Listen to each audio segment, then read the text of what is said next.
Masalan, pishmagan mevani yeyishlik. Masalan, yong'oqni achchiq paytida bir siqimini yeb oling, nima olasiz? O'zingizga zarar bo'lishi aniqmi? Gunohkor olasiz. Gunohkor olasiz. Farzandlarga nisbatan ham xuddi mana shunday. Meva va sabzavotlarni yuvmasdan yeyish inson o'zini o'zi o'ldirishiga o'xshaydi. Dalilimiz bor.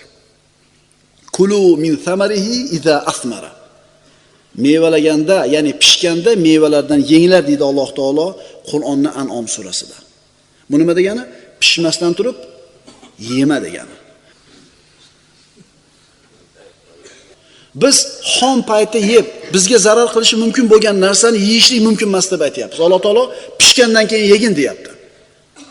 Masalan, mevalar bor. Masalan, badringni ham kichkinaligi desangiz zo'r. Katta yeb ketganda, pishib ketganda bo'lmaydi. Shuning uchun hamma narsa emas.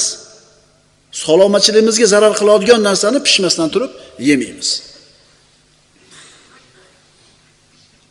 Payg'ambarimiz sollallohu alayhi vasallam Imom Taboroniydan keltirgan hadisda aytadilar. Diqqat qilinglar-da, o'sha mevani yuvmasdan yeyishlikka taalluqli narsa. Shart olib yeyaveraveramiz-ku. Man akala tin fa ka'annama aana ala qatli nafsihi.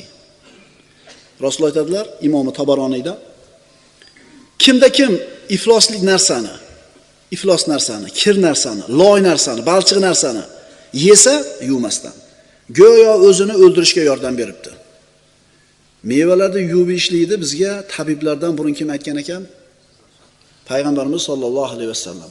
Yana Rasulullohchi bizga o'xshab suvi serob bo'lgan yurtda yashamaganlar. Sahroda suv ko'p bo'lmagan joyda yashayotgan xalqlarga yuvmasdan yemanglar deyapti. Mikrob degan narsa keyin aytilgan, Ammo payg'ambarimiz mevani yuvmay yemanglar deyapti. Shuni o'rgataylik bolalarimizga. Tabiblar ham ayni shu narsani aytadi. Yuvmasdan yeyishlik falon kasallarni keltirib chiqaradi deydi. Mana shu juda ko'p kasallarni yoyilishiga sabab bo'ladi. Yana qarang. Salmon Forsiydan rivoyat qilinadi.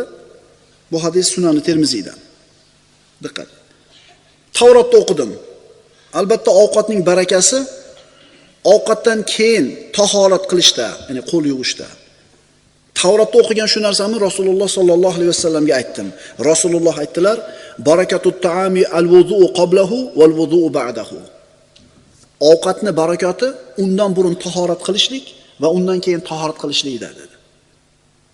Oho! Har doim tahorat qilamizmi endi? Yo'q.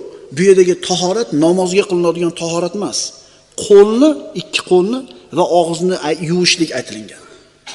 Demak, yeyotgan ovqatimizda barakat zo'r odatimiz bor-a? Mehmonga kirib ketsa nima qiladi? Chiqqanimizda nima qiladi? Men qoshiqda yeganman deysiz. Men qoshiqda.